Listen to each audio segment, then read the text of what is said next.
Good morning to all of our CCoP members from across Canada. I'm Julie Rosenthal, and I'm speaking to you from Vancouver Island, BC. I am pleased to introduce my co-host today, CCoP Vice President Tim Borum. Thanks, Julie. Hello to everyone who's joining us today. I'm speaking to you from Ottawa, Ontario. Before we begin the meeting, I would like to start with an acknowledgement of the many spaces from which we gather today. As pilgrims, we know that the paths we walk take us in the footsteps of many generations of pilgrims who went before us.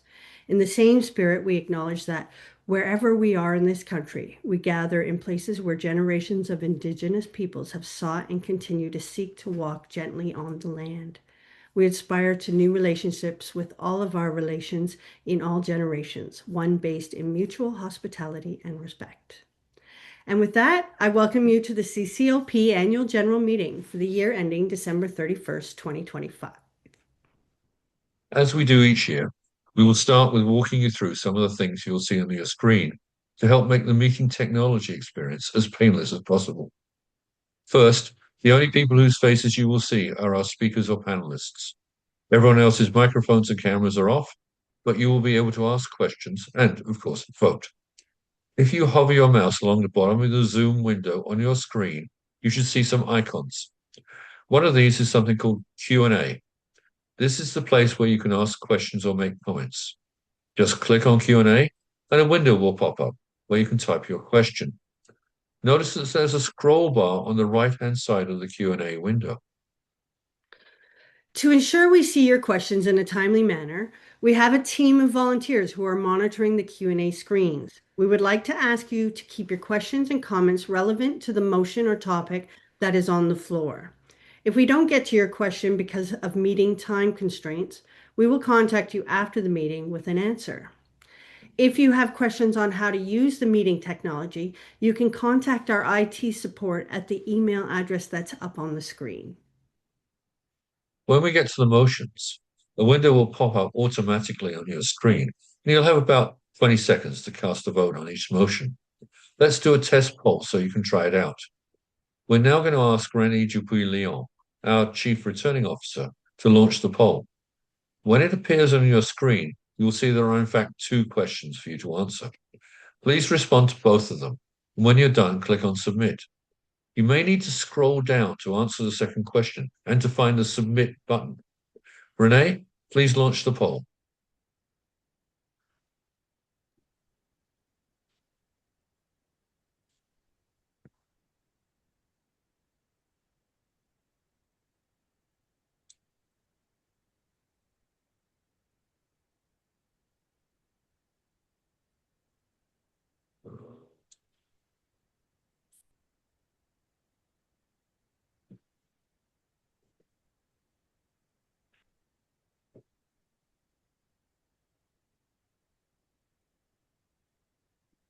Madam Chair, the poll is now closed. The results are as follow.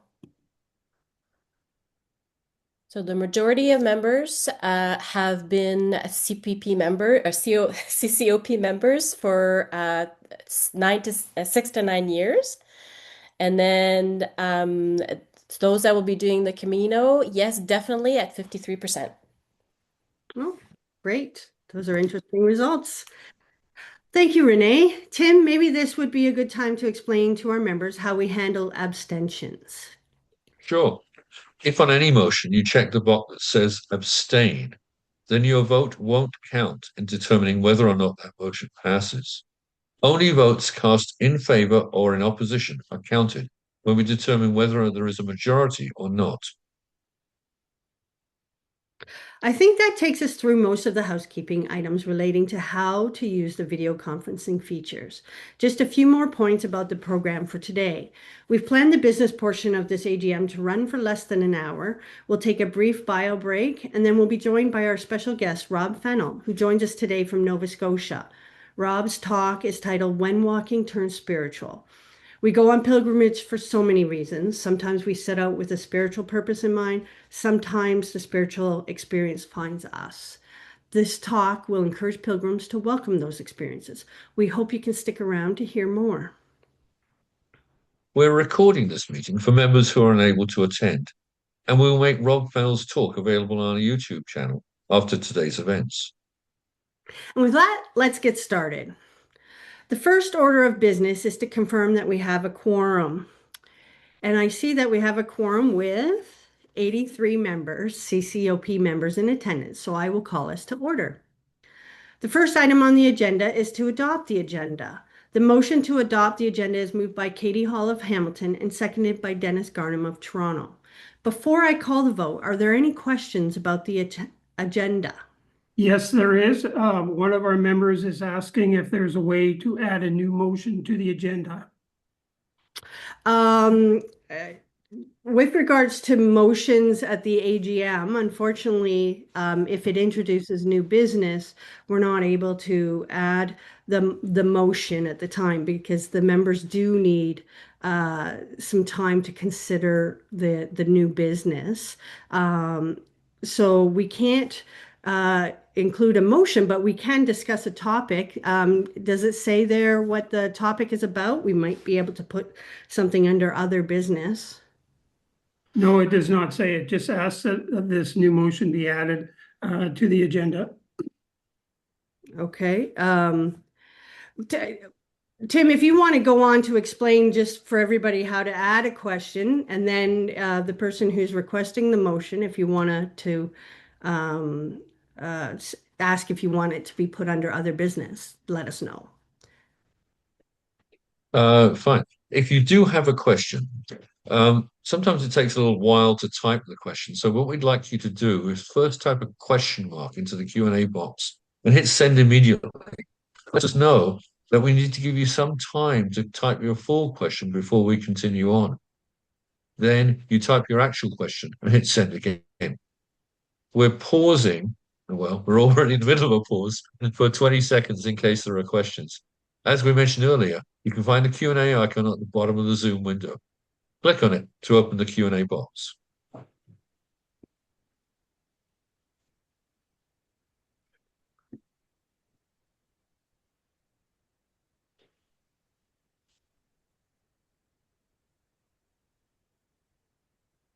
David, are there any questions or a response to adding to other business?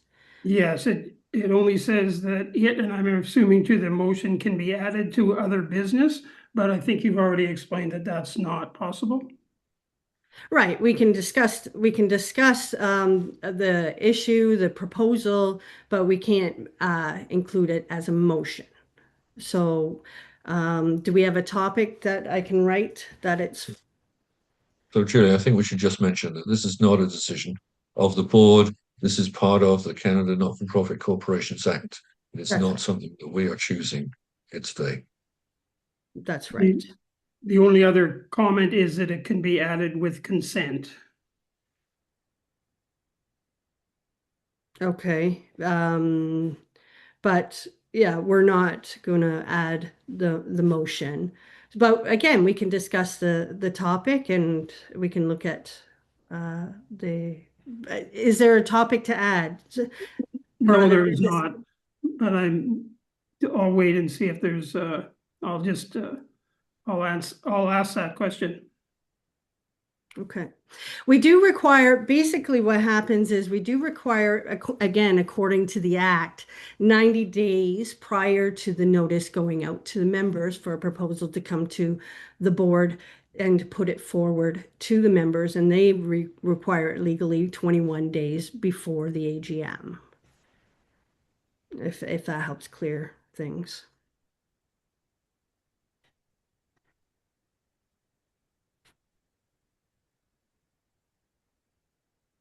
So I'm going to move on. Okay, there is no further response, so. Okay, do you, for 10 seconds more, please, if you want it part of other business, say yes. Otherwise, I'm going to be moving the agenda to be adopted.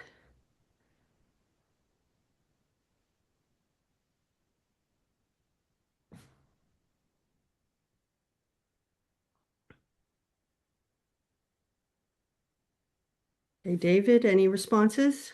No. No. Okay, so let's move to the vote. The motion is to adopt the agenda as circulated. You will have 20 seconds to vote. Renee, please launch the poll.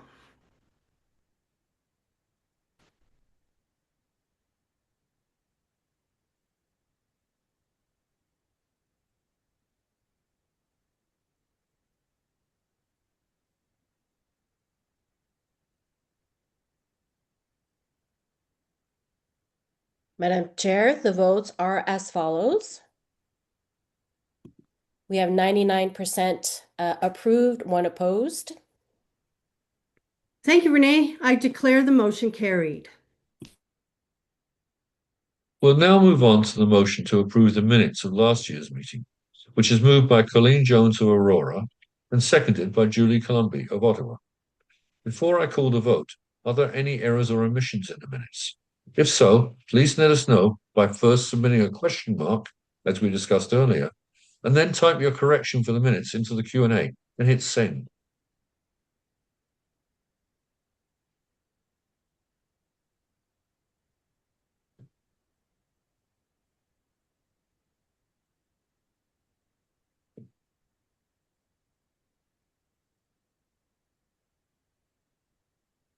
David, are there any questions or corrections? No, there are not. Thank you, David. Now let's move to the vote. The motion is to approve the minutes of the meeting of February 15th, 2025 as circulated. Renee, please launch the poll.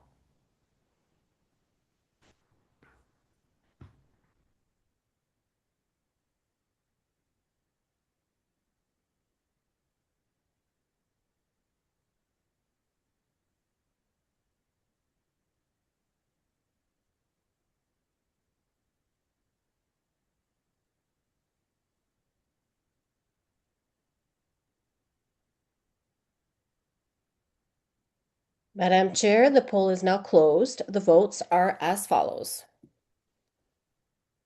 87% of people approve the minutes. Great. Thank you, Renee. I declare the motion carried. Now we'll move on to the report of the president. As I look back on this past year, I feel I can sum it up in one word: gratitude. Gratitude for the energy, the generosity, and the spirit that make up the Canadian Company of Pilgrims. Our mission to inspire and enable others on the way isn't just words. We see it happening every day in chapters across the country through training walks, Camino 101 sessions, presentations, and simple gatherings. Our volunteers continue to create spaces where pilgrims can connect and support one another. One of the early highlights of the year was the 2025 Gathering of Pilgrims in Vancouver, which we were honored to co-host with the American Pilgrims on the Camino. Nearly 400 pilgrims gathered for several days of storytelling, learning, music, and fellowship, all centered around the theme Bridges of the Camino, connecting cultures and hearts. While we were there, we also held a national leadership gathering in Victoria with our board and chapter coordinators. Thanks to the incredible support of the Victoria chapter, we had time to connect, collaborate, and start shaping ideas for the future. It was time very well spent, and we would like to announce that we are committed to making it an annual event. For some other very exciting news, watch this.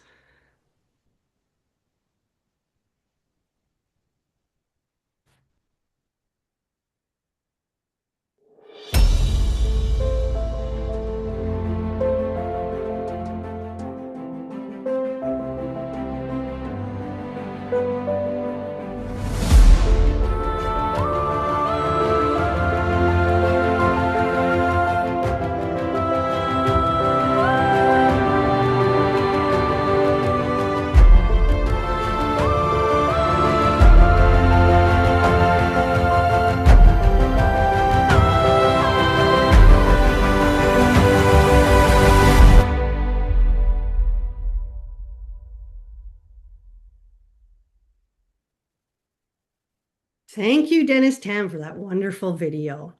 This year marked an exciting milestone for the Canadian Company of Pilgrims as we unveiled a refreshed brand identity, one that reflects both our deep roots in Camino tradition and the vibrant, growing community we have become. What started as a simple logo update turned into something much bigger, a full reimagining of how we present ourselves. This significant undertaking was led by Dennis Tam, Victoria Chapter Coordinator and award-winning designer who generously contributed hundreds of hours to bring this vision to life. We extend our sincere gratitude for his extraordinary contribution to this important step forward for our organization. After establishing our strategic plan last year, we started to intentionally measure outcomes and track our progress, and the results are encouraging.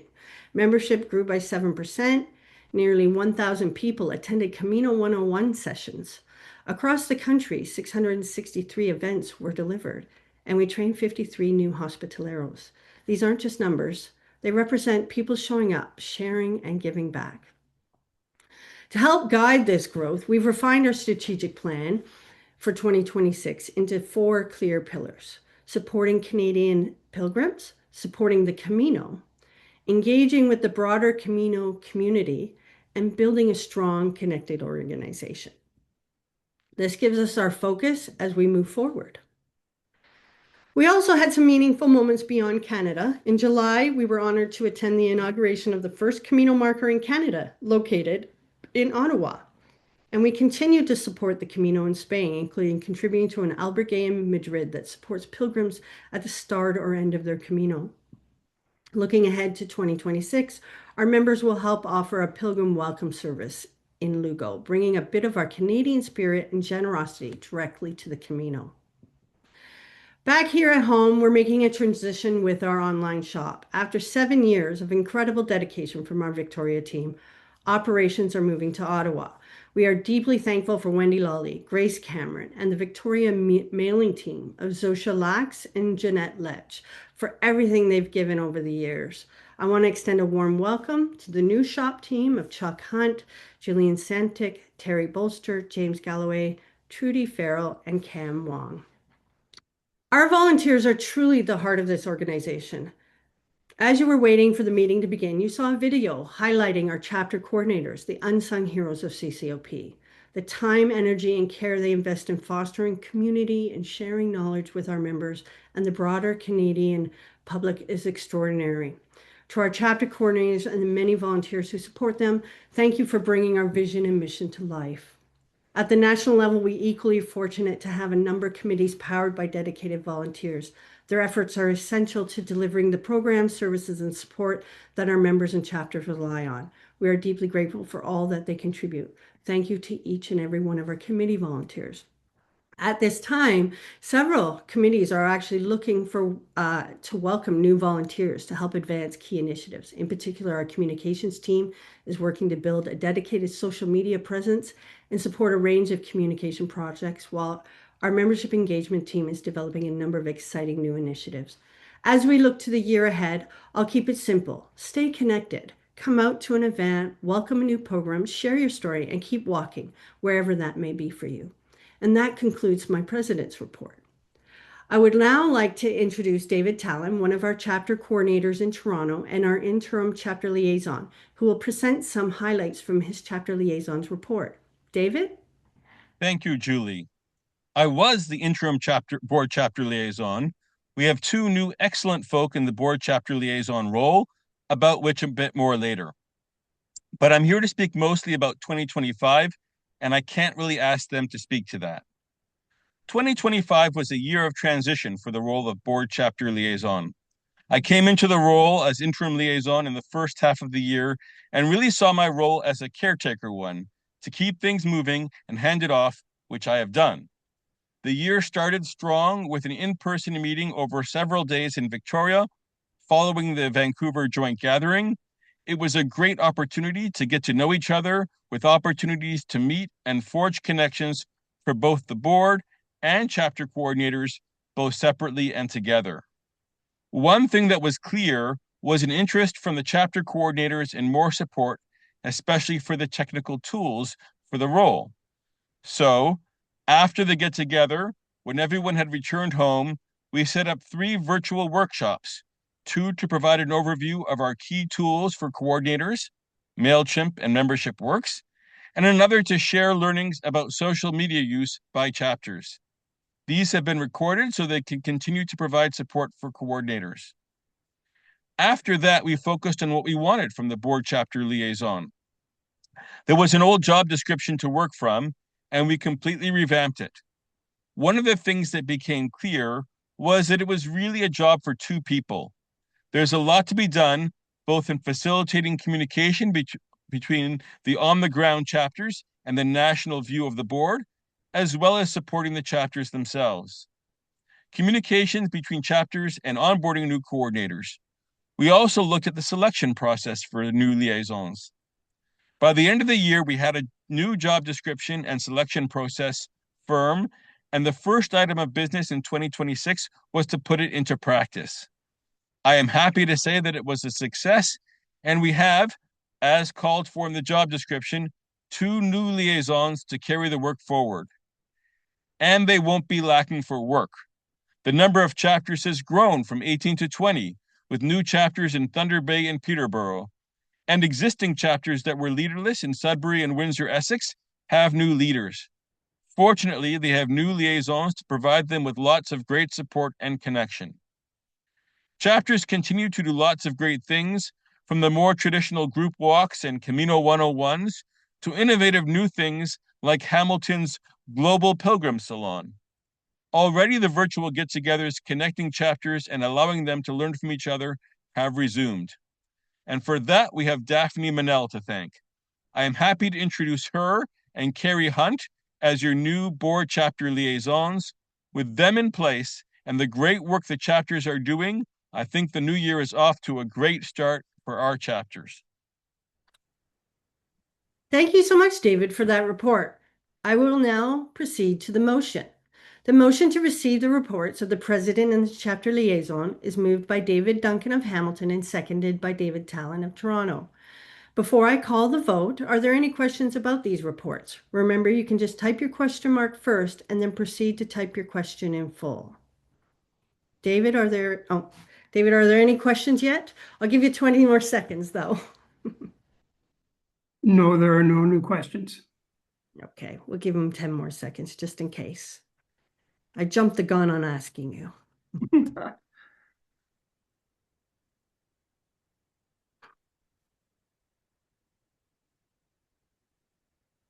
Okay, still no question marks?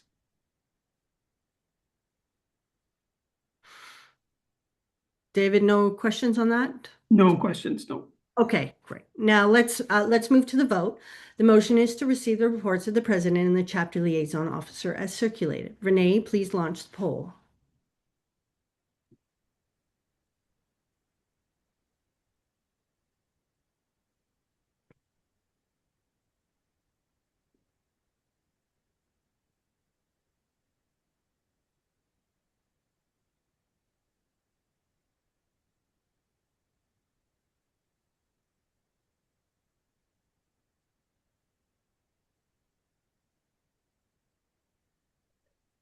Madam Chair, the poll is now closed. The votes are as follows. We have 94% approved. Thank you, Renee. I declare the motion carried.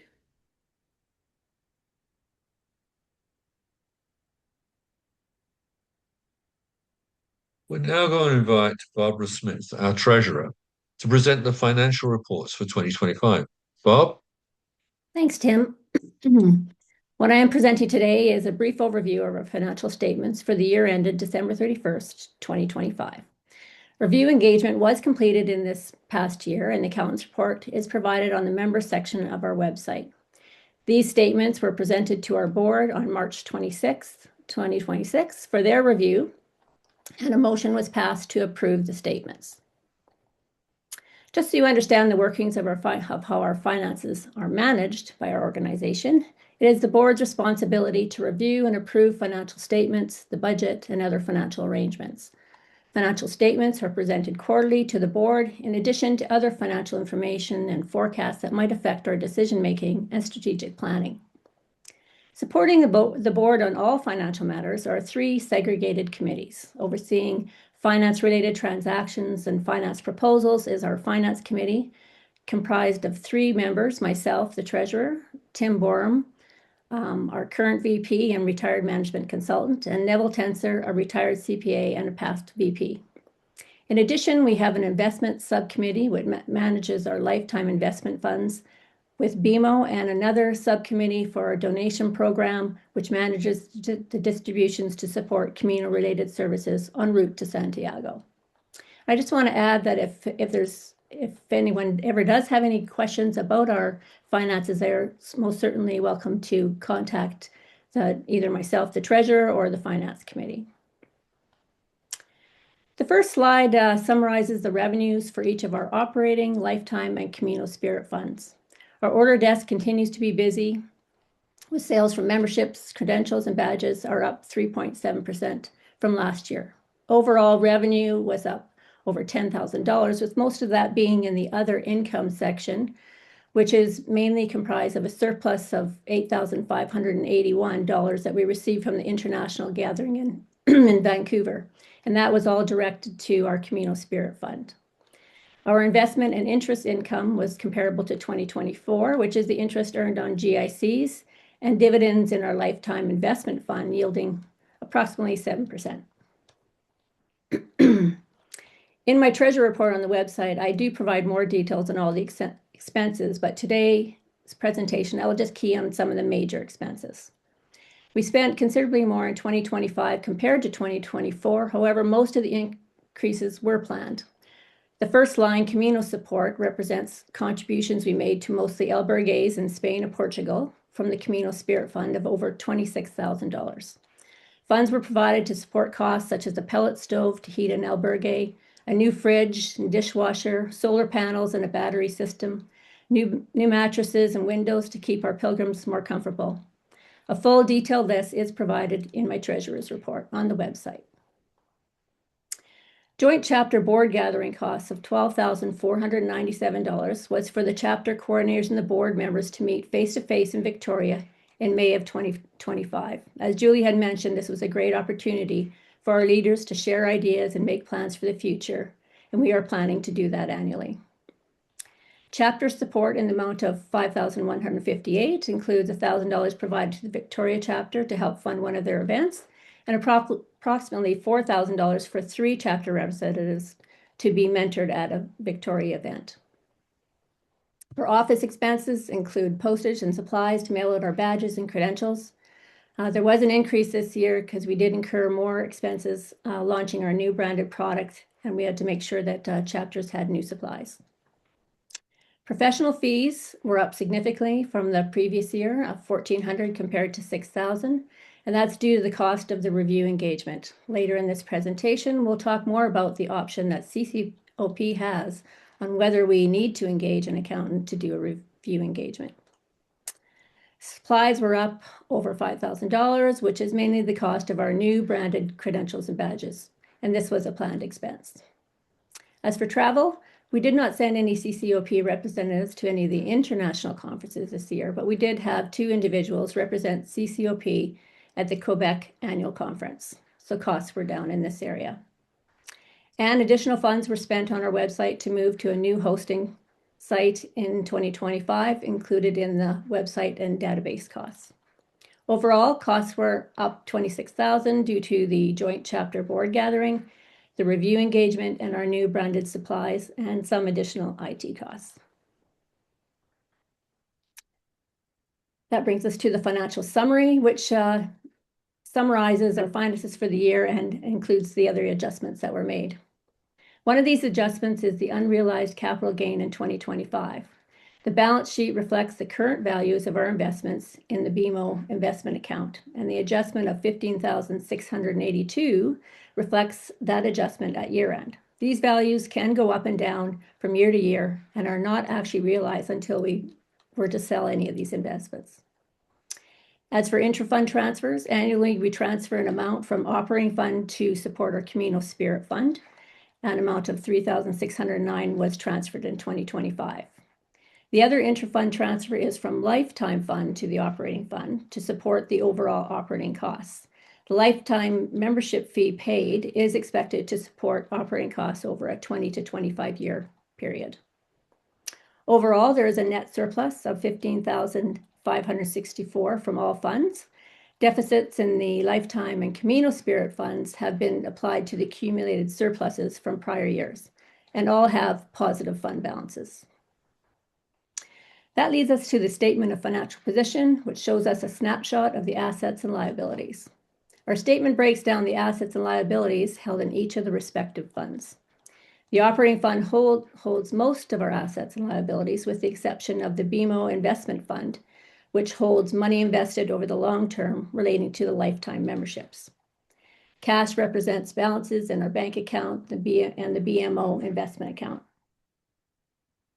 In the column under Lifetime Fund is our BMO investment account, where we have invested in large cap diversified exchange traded funds, referred to as ETFs, paying monthly dividends, which this year yielded about 7% on our book value. It is intended that these ETFs will preserve our capital and give us reasonable, steady returns.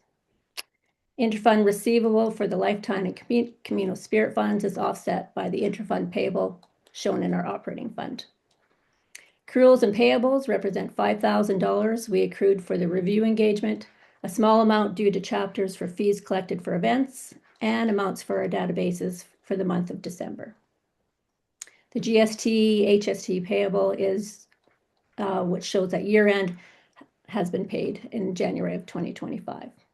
Overall, CCoP has a very healthy financial position, well positioned to support initiatives going forward. And just for your interest's sake, we thought we'd share the trend over the past 7 years for memberships. 2019, we had 2,845 members. 526 of them were lifetime members. You'll see that there was a decline over the COVID years, and then memberships coming back strong as Pilgrims returned to the Camino. From 2024 to 25, we saw a 7% increase in our membership. Currently, about 30% of those members are lifetime members. At the end of 2025, we had over 4,600 members, an increase of 1,800 members since 2019. So thanks to our chapters that promote the Camino 101 sessions, they host regular walks, and other interactive events that contribute to this growth. And that concludes my financial report. Thank you so much, Barb. I'm going to move to the motion, and then we'll take questions from the members. The motion to receive the report of the treasurer is moved by Barbara Smith of Saskatoon and seconded by Neville Tenser of Victoria, BC. So before I call the vote, are there any questions for Barbara? If you have questions, you know what to do. Yes, there are. I can start with, there are a few here. I'll start with the first one. Why have the financial reports not listed the amount of money that was spent in travel for each person as was contained in a motion 3 years ago? Actually, my treasury report does detail who received money and what they received money for. So in the past year, I have listed that there's 2 individuals that went to the Quebec conference, who those individuals were, and the amount paid for those 2 individuals. If you look back in the treasurer's report for the year prior to that, which is on the website, it also lists all the people that received funds and why they received those funds. That is actually in my treasurer's report. So maybe everyone's welcome to go look at those reports. It's more of less of a question, but there is one that says, can we please have a separate section on where the donations were made over time, as this would encourage donations? Okay, so in my treasurer's report, I actually list every donation. We don't have a list of the donations received, but we have a list of where the money goes. I'm assuming the question is about that. Yes, where donations were made. Yeah, so that is listed in my treasury report. There's actually a separate table that lists all the recipients of the money, and it's in my report. There is also a question, what is the maximum balance that CCoP can carry as a nonprofit? I'm not sure if there's a particular balance, but of course, as a nonprofit, we want to use those funds as best we can. And I know that the board is looking at ways to use those in a good way. Next question is 2 questions relevant to this sharing of reports to members, especially since only 83 of our 4,600 members are in attendance. Since our bylaws and the act require board minutes to be available to all members, will the board commit to providing at least the last 2 years of approved minutes to all members before the next AGM? I don't think that's a decision I can make, but we definitely could bring that forward to the board for discussion. Okay, another question. How is the amount determined to transfer to operating funds from one of the investment funds? There's actually a calculation where we are transferring from the lifetime fund. We transfer 5% of the beginning balance of whatever's in the lifetime investment fund to operations, plus all the earnings, dividends, and interest are used for operations that are earned in the lifetime fund. There is a question on whether the funds for travel expenses, are they broken down by person? Yes, they are. And if someone wants more details, they can definitely contact me.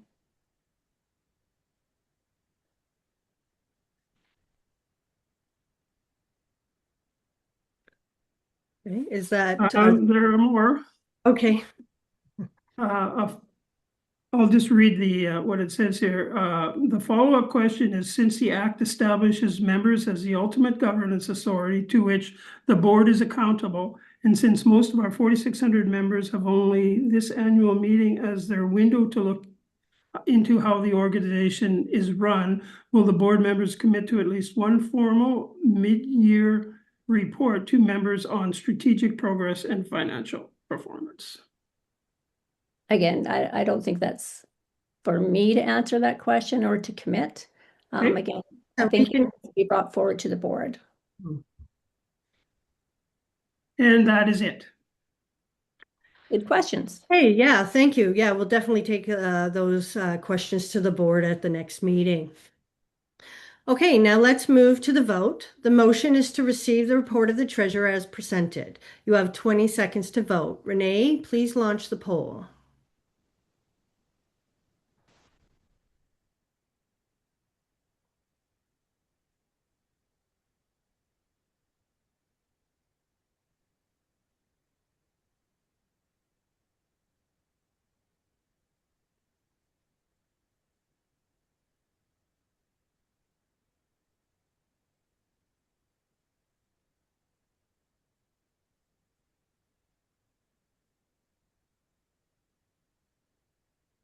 Madam Chair, the poll is now closed. The votes are as follows.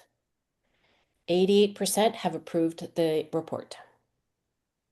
Thank you, Renee. I declare the motion carried. That concludes the reports from the officers. We will now proceed to the waiver of appointment of public accountant. I would like to introduce Judy Colombi, the Secretary of the Board, to address the requirement regarding the appointment of a public accountant. Thanks, Julie.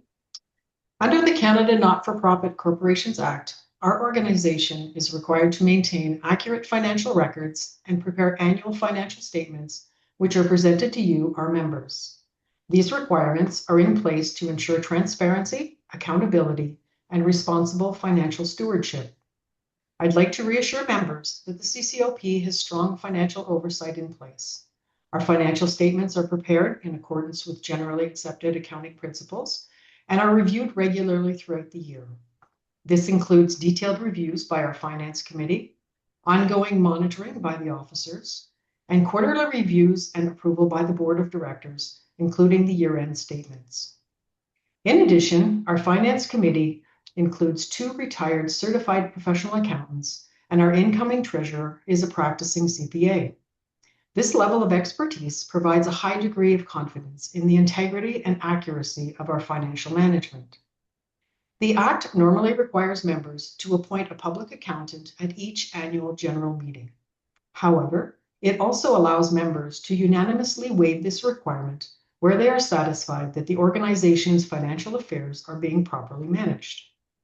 Based on the strength of our financial controls, the regular oversight processes in place, and the professional expertise supporting our finances, the board is recommending that members waive the appointment of a public accountant for this year.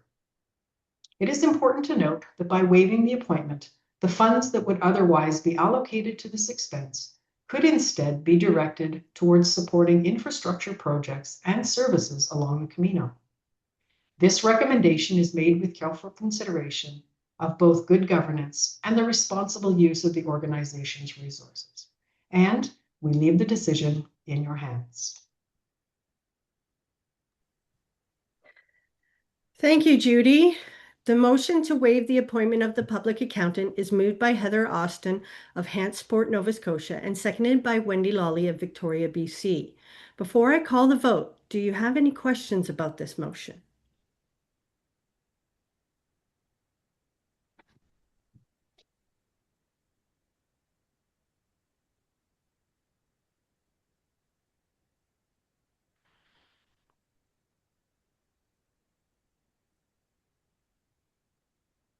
David, are there any questions? There are no questions.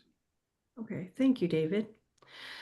The motion is to waive the appointment of a public Oh, accountant. sorry, there is one Oh, question, just okay. popped in. How much would the CCOP save if we waive the public accountant? The cost of review engagement is about $5,000.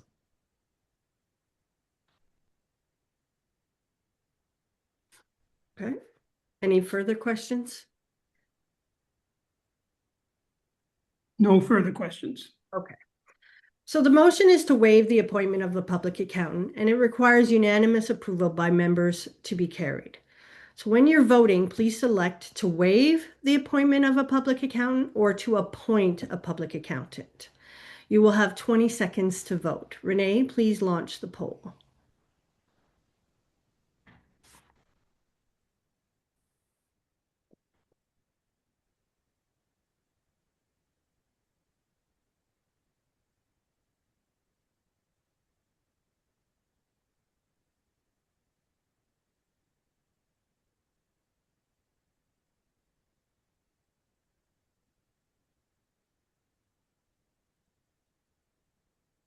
Madam Chair, the poll is now closed. Here are the following votes. We do not have 100% vote for waiving the appointment. Okay, so 77% and 10% appoint. Given that huge difference, it wouldn't be an actual slip of the mouse. So I'm going to have to say the motion is defeated, and we will be hiring a public accountant to conduct a review engagement. Now on to the special business amendment to our bylaws, led by Judy Colombi, the chair of our governance committee. Thanks, Julie. Before I begin, I'd like to take a moment to briefly explain why the bylaws exist and the purpose they serve. Under the Canada Not-for-Profit Corporations Act, corporations like ours are required to have bylaws that set out how we are governed. These bylaws outline how we operate as an organization. They cover the roles and responsibilities of the board and officers, how meetings and elections are conducted, how decisions are made, and how accountability is maintained. In essence, they provide the framework that supports good governance and helps ensure consistency, transparency, and fairness in everything we do. The current bylaws were last amended in 2023, and the board felt it was an appropriate time to undertake a comprehensive review. The goal of this review was to ensure that the bylaws continue to clearly guide the organization in key areas, including governance, elections, financial oversight, chapter relations, and the use of the CCoP identity. To support this work, a bylaws task force was established in November of last year. I had the privilege of serving as chair alongside Julie Rosenthal, president, Barb Smith, treasurer, Lauren Rendell, past president, Dan Forgione, chapter coordinator, Toronto, and Ann Ostrom, chapter coordinator, Ottawa. The task force completed a thorough review of the bylaws and developed a series of recommended amendments. These recommendations were presented to the board of directors and were approved at the February 26th and March 26th meetings. While all proposed amendments are detailed in the appendix table attached to the report, I'd like to highlight some of the material edits. For Section 5, banking arrangements, the amendment requires 2 authorized signatories for all withdrawals and allows the board to set and adjust banking and signing policies by resolution. This strengthens our financial controls. For Section 20, voting at members' meetings, the amendment combines all voting provisions into a single section and removes absentee voting. This clarifies and simplifies the voting process while aligning with the Act. For Section 24, term of office of directors, The amendment clarifies that service in a partial term when filling a vacancy does not count toward the 2-term limit. This ensures those directors remain eligible to serve 2 full consecutive terms thereafter. For Section 27, nominations for the annual general meeting, the amendment removes the provision allowing the nominations subcommittee to recommend preferred candidates. This reinforces a neutral nominations process and preserves member choice in director elections. For Section 28, election of directors, the amendment removes the provision allowing election by acclamation when the number of candidates matches or is less than the number of vacancies. This ensures that directors are elected by the members in all cases. For Section 29, role of the Board of Directors, the amendment expands the board's authority in relation to chapters, including the ability to suspend or revoke a chapter's authorization and to remove or replace a chapter coordinator where conditions are not being met, and updates the process for selecting board chapter liaisons. This strengthens oversight, clarifies accountability, and ensures a more consistent approach to chapter governance. For Sections 35 and 36, the amendment updates officer role descriptions to align with the Act and current job descriptions, clarifies that officers must be members, and clarifies how the past president is appointed. This improves consistency and clarity across the bylaws. And lastly, a new section entitled Use and Name of Logo has been added to the bylaws to reflect the corporation's refreshed brand identity and new logo. This helps protect and govern the appropriate use of the corporation's brand's assets.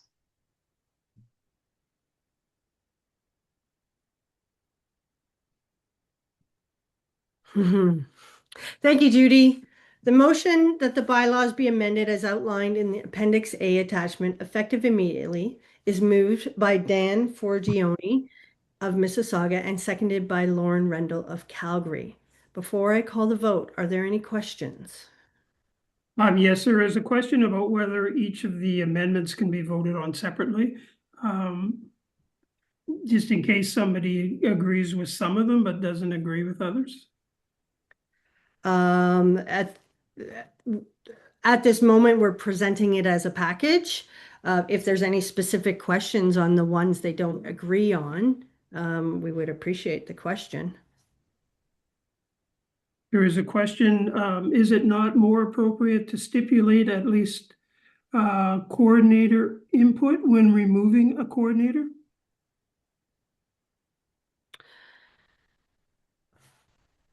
So I think with regards to removing a coordinator, it would be of, are you talking about the input of the coordinator that's being removed, or? I'm only repeating what the question says. Yeah. So we would basically, the reason that this is brought about is there's been some times where there's been chapters where the minimum of meetings, the minimum of what's required for a chapter has not been satisfied, or the chapter coordinator has not been fulfilling, those duties.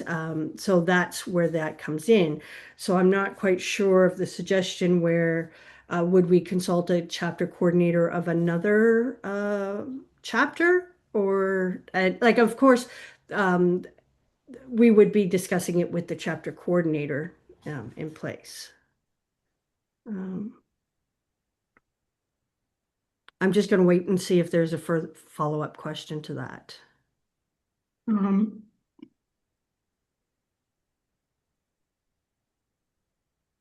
not quite sure what the question is, but the statement is, it says the board is over the chapters. Is that correct? I don't know. That's not what I'm not sure where it says that, sorry, with regards to, it's not above the chapters. We work in alongside the chapters. Then that is all the questions. Okay. Thank you, David. Now let's move to the vote. The motion on the table is that the bylaws be amended as outlined in the Appendix A attachment, effective immediately. You will have 20 seconds to vote. Renee, please launch the poll.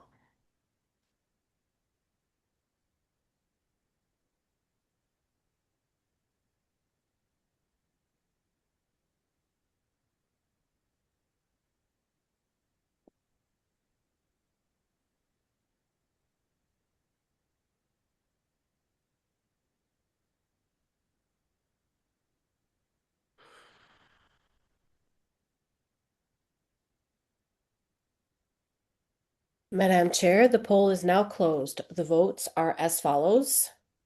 We have 69% approved, 9% opposed, and 22% abstained. Thank you, Renee. We do require a 2/3 majority, which we do have for the approval, so I declare that the motion has been carried. We now move to the election of the directors. Tim?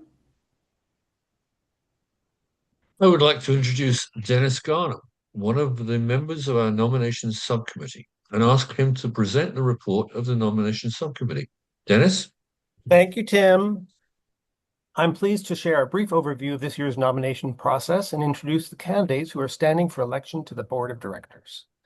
The nomination process was led by the 2025 nomination subcommittee, made up of Heather Austin, Ann Olstrom, Alan McLeod, Julie Rosenthal, and myself.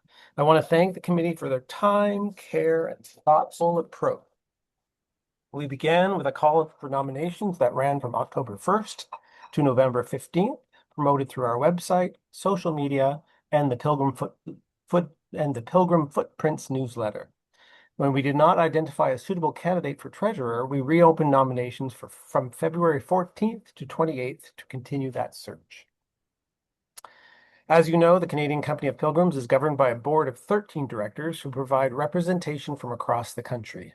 Directors typically serve 3-year terms, helping ensure both continuity and fresh perspective within our leadership. This year, we had 5 vacancies on the board, and all for full 3-year terms, and we say thank you for departing directors: Julie Rosenthal, Tim Borum, Barb Smith, and David Duncan. We are grateful for their support and the contributions they've made to our organization. Interviews were held in December and again in February. These conversations allowed us to better understand each candidate's skills, experiences, and how they align with the current needs of the board. Following this process, 5 candidates have stepped forward to stand for election. I am pleased to introduce them: Darlene DeMerchant from British Columbia, Carrie Hunt from British Columbia, Carol Ann Miller from Nova Scotia, Rick Overs from British Columbia, and Carol Shepstone from Saskatchewan. Each of these individuals bring unique strengths, perspectives, and a shared commitment to supporting the Camino community in Canada. I encourage you to review their profiles and learn more about what they hope to contribute. I'd also like to extend sincere thanks to everyone who expressed interest in serving. Stepping forward as a volunteer leader is not a small commitment, and it speaks to the strength of our community. Finally, thank you to the board and others who have provided guidance and support throughout this process. Thank you, Dennis, for presenting this report. It is now time to vote to elect the new directors to the board. There are 5 vacancies and 5 candidates. You will be asked to vote on each candidate individually within a single ballot. You will see each candidate listed with the option to vote in favor, opposed, or abstain for each one. Each candidate must receive at least 50% plus 1 of votes cast to be elected. Please complete your selections for all candidates and submit your ballot. After the vote closes, our Chief Returning Officer will tally the results and convey them to the President, who will announce that those who have been elected. Are there any questions about the nominations subcommittee report or the voting procedures? You know what to do. Type the question mark first and then follow up with the question.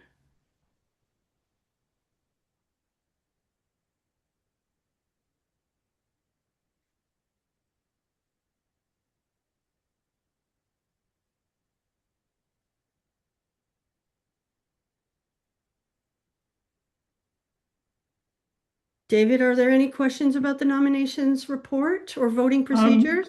Yes, there is one. It's fairly lengthy, and I can read it to you if you would like. Sure.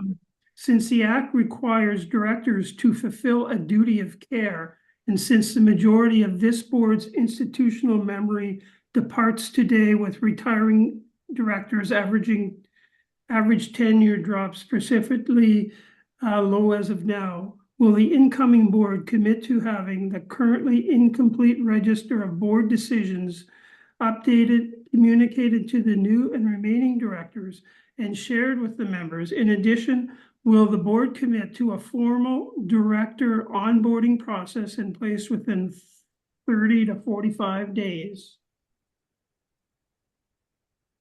Oh, okay, that was quite loaded. I'm sorry. There was quite a few things in there, but a lot of it sounds like what we're doing. We're definitely doing the onboarding. You know what? I'm gonna have to take that one. Absolutely, we will look at committing to making sure that everybody is informed. But with regards to the specifics, um, okay. Sorry, David, maybe you can read it to me, but each question, just so that I do answer them. I just want Okay, to defer it. I'll have to read through it here. Just give me 1 sec. Will the incoming board commit to having the currently incomplete register? Oh, sorry, my screen jumped on mute. Sure. Will the incoming board commit to having the currently incomplete register of board decisions updated, communicated to the new and remaining directors, and shared with the members? Okay, That's question one. the board decisions are actually, they are available to all board members. So definitely incoming board members will have access to that. With regards to sharing with members, that would be something I have to take to the board. I'm not quite sure of the answer for that one, whether it is shared with members or not. So the next question, David? Will the board commit to a formal director onboarding process in place within 30 to 45 days? We already have an onboarding process, and so yes, absolutely, it will be done within 45 days. The plan is usually within a few weeks to a month after this AGM.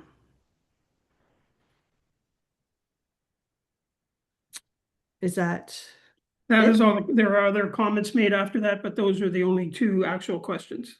Okay? Thank you very much, David. The vote is to elect the new members of the board. You will have 20 seconds to vote. I will now ask Renee to launch the poll.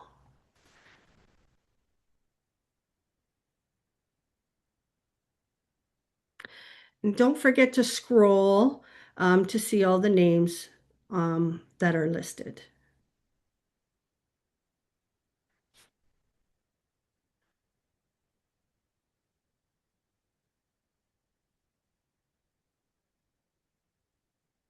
And Renee, maybe let's give about 10 seconds more just because there's multiple multiple questions to answer there. Absolutely. Thank you.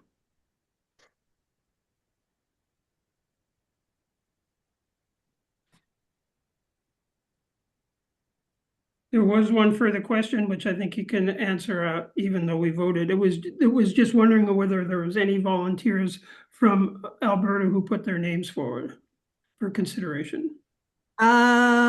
No, there weren't.